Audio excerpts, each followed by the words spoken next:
Hello and welcome to this comprehensive tutorial on C++ memory management. I'm excited to guide you through one of the most fundamental aspects of C++ programming, dynamic memory allocation and deallocation. In C++, memory management is a critical skill that separates novice programmers from experts. Unlike many modern languages that handle memory automatically, C++ gives you direct control over memory allocation and deallocation, providing both power and responsibility. Today, we are focusing specifically on dynamic memory allocation and the crucial role of the delete operator.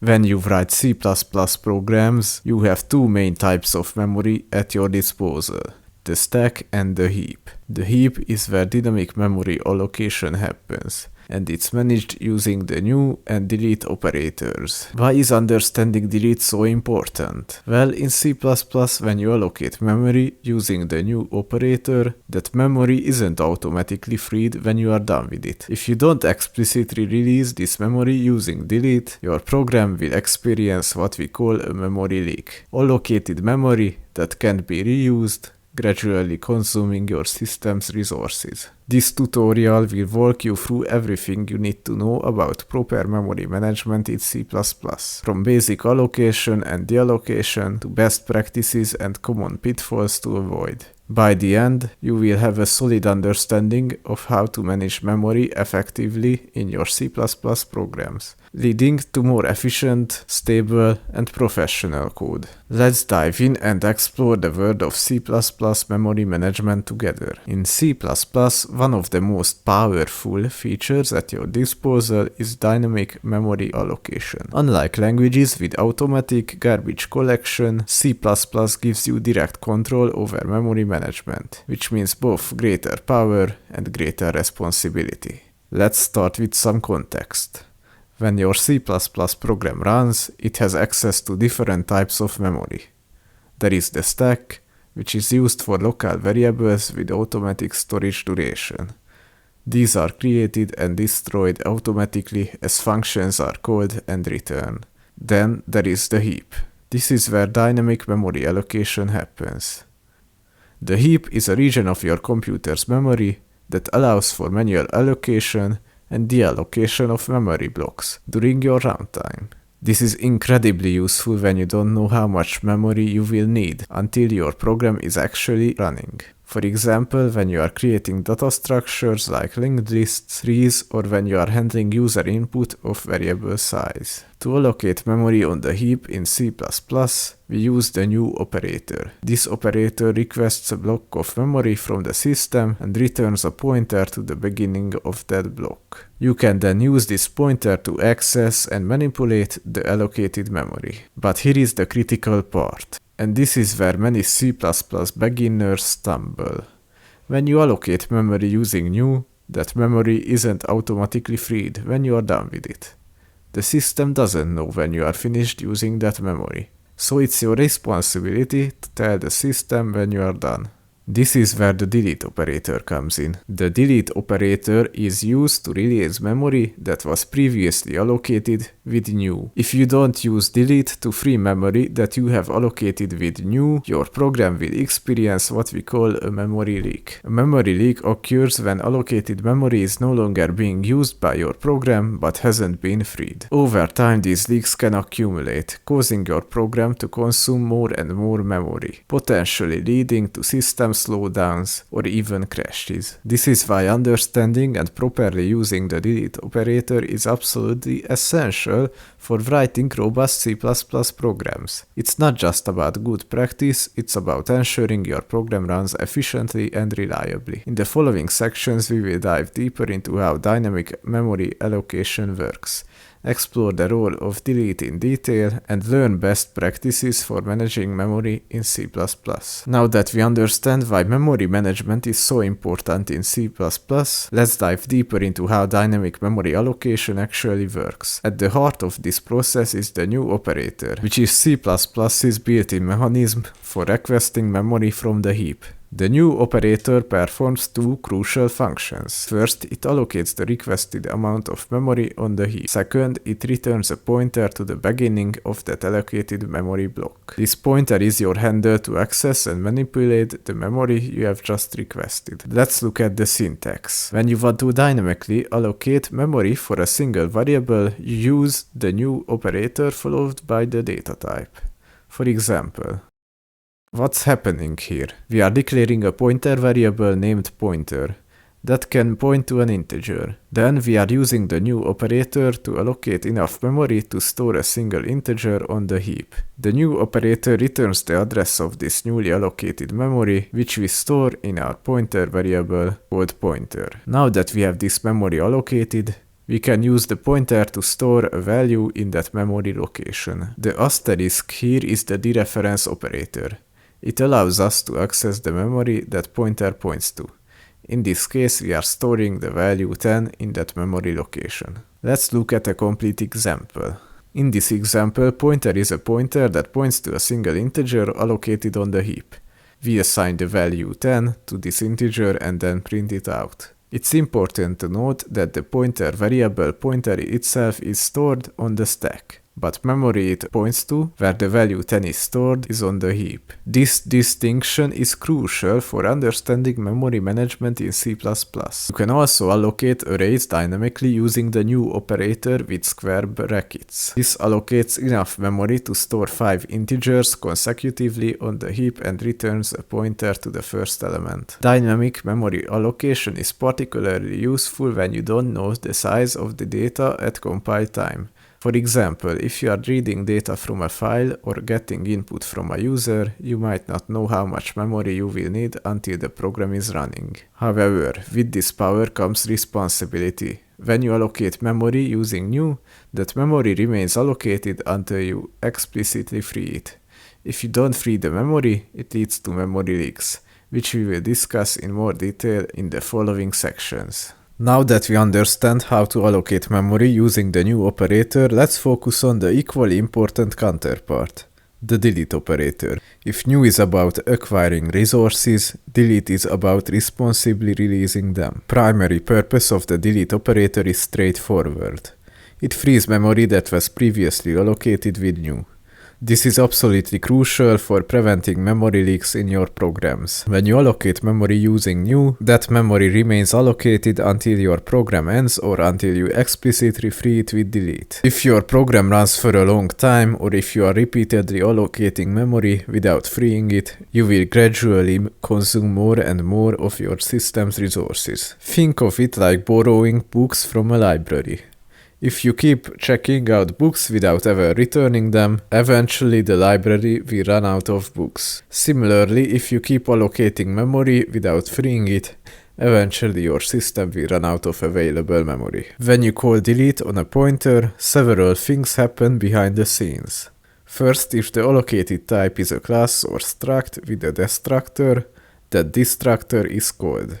This is important for cleaning up any resources that the object itself might have allocated. Second, the memory is marked as available for reuse by the system. It's important to note that the memory isn't immediately returned to the operating system in all cases. It's marked as available for reuse by your program or other programs. Let's look at a complete example. In this example, we allocate memory for an integer. Use it and then properly free it with delete before the program ends. One important thing to note: after you call delete on a pointer, the pointer itself still exists and still contains the address of the now freed memory. This is what we call a dangling pointer, a pointer that points to a memory that has been freed. Using a dangling pointer, trying to access or modify the memory it points to, leads to undefined behavior, which can cause crashes, data corruption, or other unpredictable results. To avoid this issue, it's a good practice to set the pointer to null pointer after deleting it. By setting the pointer to null pointer, you ensure that any accidental attempts to use the pointer after deletion will result in a more predictable null pointer exception rather than undefined behavior. Remember, delete is the complement to new. For every new in your code, there should be a corresponding delete when you are done with the allocated memory. This balance is essential for writing memory-efficient C++ programs. So far, we've discussed how to allocate and deallocate memory for single objects. But what happens when we need to work with collections or objects? That's where dynamic arrays come in. And they have their own special considerations when it comes to deallocation. When you allocate an array dynamically in C++, you use the new array syntax. And just as there is special syntax for allocation, there is also a special syntax for deallocation, delete array. Let's look at the syntax for allocating and deallocating arrays. Notice the square brackets in both the new and the delete statements. These brackets tell the compiler that we are working with an array rather than a single object. You might be wondering, why do we need a special syntax for deleting arrays? Why can't we just use the regular delete operator? The answer lies in how arrays or objects are handled. When you allocate an array of objects, not primitive types like int, the constructor is called for each object in the array. Similarly, when you deallocate the array, the destructor needs to be called for each object. If you use delete instead of delete arrays on an array, only the destructor for the first object will be called, leaving the resources held by the other objects unreleased. This can lead to resource leaks and undefined behavior. Let's see an example with a class that has a destructor. In this example, if we had used delete array instead of delete square brackets array, only one destructor would have been called instead of 3, potentially leading to resource leaks. Even for primitive types like integers, it's important to use the correct syntax. While it might work correctly in some cases with primitive types, it's a good practice to always match new arrays with delete arrays, add new with delete, to ensure your code is correct and maintainable. Remember, proper memory management is not just about avoiding crashes. It's about writing code that's reliable, efficient, and free from subtle bugs that might only manifest under specific conditions. Now that we understand how to properly allocate and deallocate memory in C++, let's discuss some common pitfalls that even experienced programmers can fall into.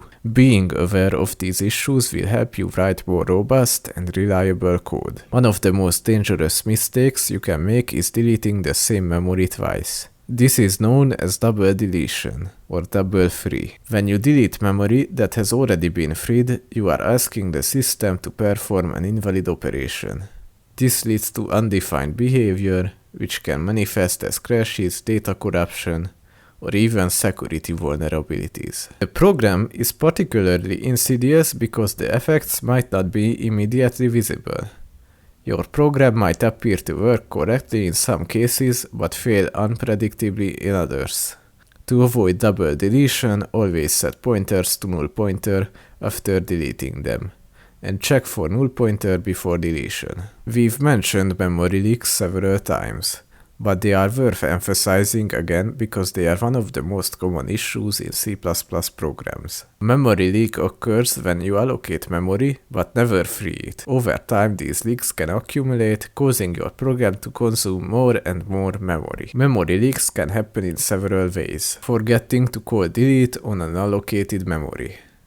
Losing the pointer to allocated memory, thus making it impossible to delete. Exceptions causing the program to exit a function before delete is called. Here is an example of a memory leak. In this function, we allocate memory but never free it. When the function returns, the pointer goes out of scope, but the memory it pointed to remains allocated. Since we no longer have a pointer to that memory, we can't free it. It's leaked. Another common mistake is trying to use delete on a memory that wasn't dynamically allocated. The delete operator should only be used on memory that was allocated with new. Using it on stack variables, static variables, or memory allocated by other means leads to undefined behavior. As we discussed in the previous section, when you allocate an array with new square brackets, you must deallocate it with delete square brackets. Using delete instead of delete square brackets for an array can lead to memory leaks for objects with destructors or undefined behavior. By being aware of these common pitfalls and taking steps to avoid them, you can write C++ code that's more reliable and less prone to memory-related bugs. In the next section, we will discuss best practices that can help you manage memory more effectively.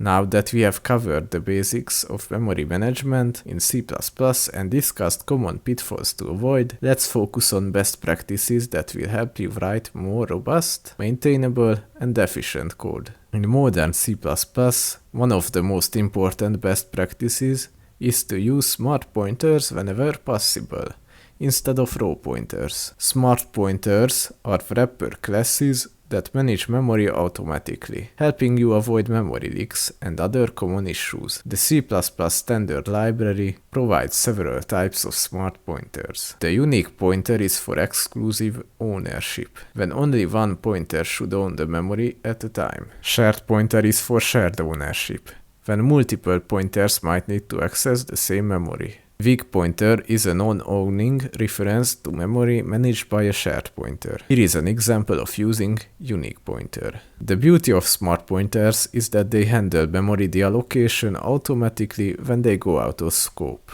even if an exception occurs. This helps prevent memory leaks and makes your code more exception safe. If you do not need to use raw pointers, always initialize them to avoid undefined behavior. Uninitialized pointers contain random values that might accidentally point to valid memory addresses, leading to hard-to-debug issues. By initializing pointer to null pointer and resetting them after deletion, you make your code safer and more predictable. This practice helps prevent issues like using dangling pointers or double deletion.